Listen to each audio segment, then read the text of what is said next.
জয় শ্রীকৃষ্ণ। রাধে রাধে। বন্ধুরা, সামনেই আসতে চলেছে ইন্দিরা একাদশী। তো ইন্দিরা একাদশী কবে? 27 সেপ্টেম্বর শুক্রবার না 28 সেপ্টেম্বর শনিবার? ইন্দিরা একাদশীর পূর্ণাঙ্গ সময়সূচি আজকের আমার এই ভিডিওর মাধ্যমে আপনারা জানতে পারবেন। তার সঙ্গে ইন্দিরা একাদশীর ব্রতের ব্রতকথা ও ব্রত মাহাত্ম্য এবং পালনের সময়সূচি। আশ্বিন মাসের কৃষ্ণপক্ষের একাদশী ইন্দিরা একাদশী ব্রত নামে পরিচিত। যারা ভারতে, বাংলাদেশে রয়েছেন, মধ্যপ্রাচ্যের সকল দেশে, কুয়েত, কাতার, ওমান সহ মধ্যপ্রাচ্যের সকল দেশে, সম্পূর্ণ এশিয়া মহাদেশে এই ব্রত পালন করতে হবে 28 সেপ্টেম্বর 2024 শনিবার। ইউরোপের সকল স্থানে, আফ্রিকা মহাদেশে এবং অস্ট্রেলিয়াতে এই ব্রত পালন করতে হবে 28 সেপ্টেম্বর শনিবার। তবে উত্তর আমেরিকা সহ আমেরিকা মহাদেশের কানাডার পশ্চিম অংশ ব্রত পালন করতে হবে 27 সেপ্টেম্বর শুক্রবার। যে সকল স্থানে 27 সেপ্টেম্বর ব্রত পালন করতে হবে সেই সকল স্থানের নামগুলো বলে দিই। America, Georgia, Florida, Ohio, Tennessee, Michigan, Chicago, Dallas, Texas, California, San Francisco, Washington state, কানাডার Manitoba, Ontario, Saskatchewan, Alberta, British Columbia, Mexico, এই প্রদেশগুলিতে ব্রত পালিত হবে 27 সেপ্টেম্বর।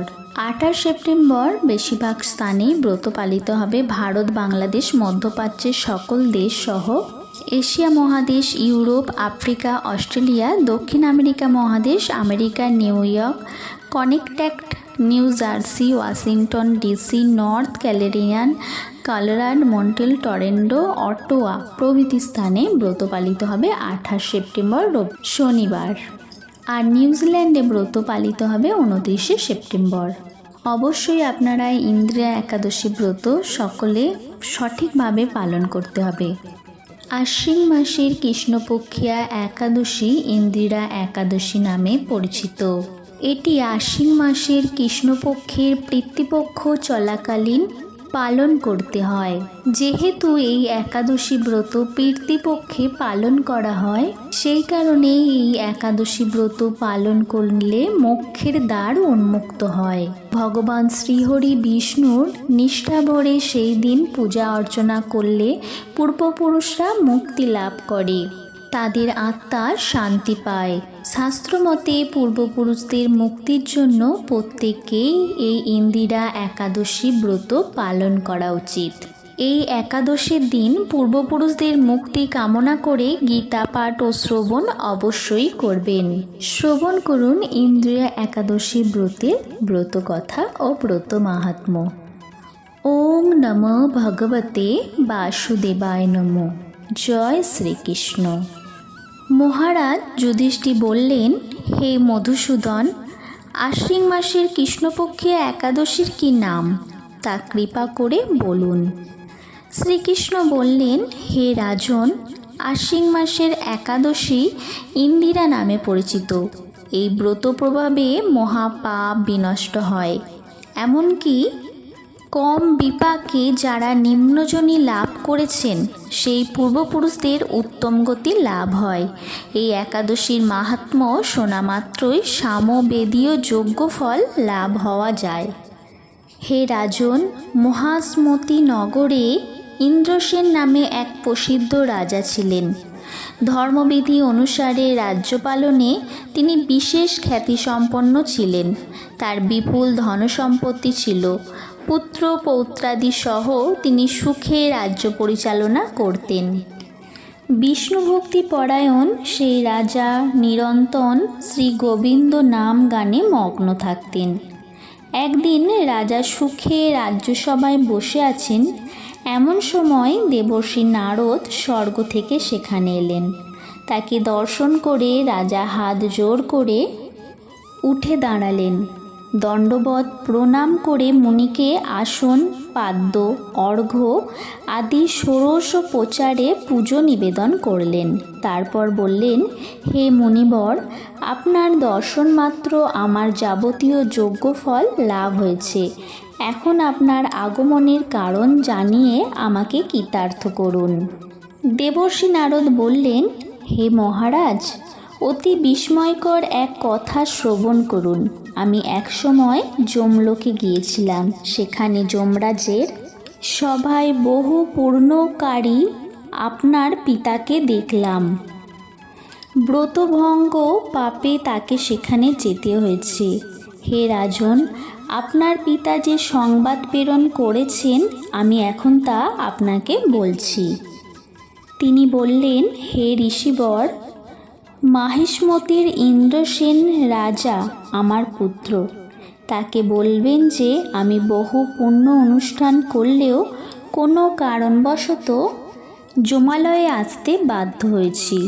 আপনি কৃপা করে তাকে সর্বপাপ নাশক ইন্দিরা একাদশীর ব্রত পালন করতে বলবেন। সেই ব্রতের প্রভাবে আমি নিষ্পাপ হয়ে স্বর্গলোকে যেতে সমর্থ হব।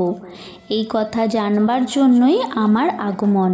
হে রাজন, আপনার পিতা মঙ্গল বিধানে আপনি যথাবিধি ইন্দিরাব্রত পালন করুন। রাজা জিজ্ঞাসা করলেন, হে দেবর্ষি, সেই ইন্দিরাব্রতের বিধি কী? কোন তিথি কোন পক্ষে এই একাদশী ব্রত করা কর্তব্য তা কৃপা করে আমাকে বলুন। দেবর্ষি উত্তরে দিলেন, হে মহারাজ, আশ্বিন মাসে কৃষ্ণপক্ষের দশমীর দিন শ্রদ্ধা সহকারে প্রাতঃ স্নান করবেন। মধ্যাহ্নে ভক্তিভাবাপন্ন হয়ে পুনরায় স্নান করবেন এবং রাত্রিকালে ভূমিতে শয়ন করবেন। পরের দিন একাদশীতে প্রাতঃকৃত্যাদি সমাপন করে নিরাহারে থাকবেন। ব্রতের নিয়মাবলী দৃঢ়ভাবে পালন করবেন। হে পুণ্ডরীকাক্ষ, হে অচ্যুত, এই শরণাগতের প্রতি কৃপা করুন। এইভাবে শ্রদ্ধা সহকারে শালগ্রাম পূজা করে পিতার উদ্দেশ্যে ব্রতের ফল অর্পণ করবেন। দ্বাদশীর দিন সকালে ভক্তিভরে শ্রী গোবিন্দের পূজা করে ব্রাহ্মণ ভোজন করিয়ে অবশেষে নিজের মহাপ্রসাদ গ্রহণ করবেন। হে রাজন, বিধি অনুসারে শ্রীহরি এবং ভক্তদের অর্চন করলে আপনার পিতৃবর্গ মুক্তি লাভ করে শীঘ্রই বৈকুণ্ঠে গমন করবেন। রাজাকে এই উপদেশ দিয়ে দেবর্ষি নারদ প্রস্থান করলেন। রাজা ইন্দ্রসেন মুনিবরের উপদেশ অনুসারে পুত্র পরিজন সহ ভক্তি সহকারে এই ইন্দিরাব্রতের অনুষ্ঠান করলেন। তখন দেবলোক থেকে পুষ্পবৃষ্টি হতে লাগল এবং তার পিতাও বিষ্ণুলোকে গমন করলেন। তারপর রাজা ইন্দ্রসেন নিজের পুত্রকে রাজ্যভার অর্পণ করে নিজেও বিষ্ণুলোকে ফিরে গেলেন। এই ইন্দিরা একাদশীর মাহাত্ম্য পাঠে ও শ্রবণে মানুষের সকল পাপ মুক্ত হয়ে বিষ্ণুলোক প্রাপ্ত হয়। অথ একাদশী ব্রত কথা সমাপ্ত। বন্ধুরা, আমরা সকলেই জানি এই একাদশীর দিন পঞ্চশস্য গ্রহণ করা যায় না। তবে এটি আশ্বিন মাসের একাদশী, চাতুর্মাসের অন্তর্গত তৃতীয় এই আশ্বিন মাসে ভুল করেও দুধ খেতে নেই। অন্যান্য একাদশী ব্রতে দুধ খাওয়া গেলেও এই আশ্বিন মাসের চাতুর্মাসের যে ইন্দিরা একাদশীতে ভুল করেও দুধ খাবেন না। তবে দুধ থেকে তৈরি ছানা, মিষ্টি, সন্দেশ, অন্যান্য জিনিস খাওয়া যেতে পারে। তবে ফলাহার করা একাদশীতে সবচেয়ে উত্তম। এছাড়াও একাদশীর দিনে কোনো রকম কোনো নেশা বস্তু গ্রহণ করতে নেই। এরই পাশাপাশি দ্রুতক্রিয়া, পাশা খেলা, এই ধরনের খেলা থেকে নিজেদের বিরত রাখুন। এর ফলে ভগবান শ্রীকৃষ্ণ অত্যন্ত রুষ্ট হয়। এবার বন্ধুরা, আমরা জেনে নেব ইন্দিরা একাদশী ব্রতে পালনের সময়সূচি। বাংলাদেশে ইন্দিরা একাদশী হবে 28শে সেপ্টেম্বর শনিবার, আর পালনের সময়সূচি হলো 29শে সেপ্টেম্বর অর্থাৎ পরদিন সকাল 5:56 থেকে 9:42। পশ্চিমবঙ্গে একাদশী পালিত হবে 28শে সেপ্টেম্বর, আর একাদশী ব্রতের পালনের সময়সূচি হলো পরের দিন অর্থাৎ 29শে সেপ্টেম্বর সকাল 5:29 থেকে 9:27 পর্যন্ত। এবার জেনে নেব একাদশী ব্রতের প্রারণের মন্ত্র। অজ্ঞান তিমিরা ধস্য ব্রতে নানয়ন কেশব পশিত সমুখ নাত জ্ঞান দৃষ্টি প্রদভব। সকলকে অসংখ্য ধন্যবাদ। সকলে ভালো থাকবেন, সুস্থ থাকবেন, তার সঙ্গে সকলকে কৃষ্ণময় শুভেচ্ছা। আসুন সকলে নিষ্ঠা ভরে এই ইন্দিরা একাদশী ব্রত পালন করে এর মহাপূর্ণ ফল লাভ করি।